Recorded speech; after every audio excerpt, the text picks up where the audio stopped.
Hi everyone, welcome back to our channel.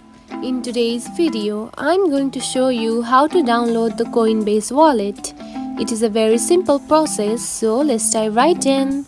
First of all, find the App Store on your home screen. Now open it. After opening the app, here you can find the option of search. Simply tap on it.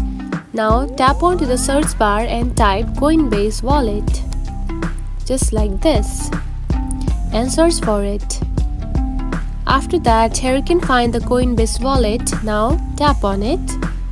Then to download it, you can simply tap onto the get button.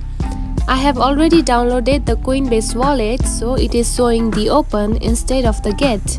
So to download it, you can simply tap onto get. It will show just like this, the get option. Then tap on it.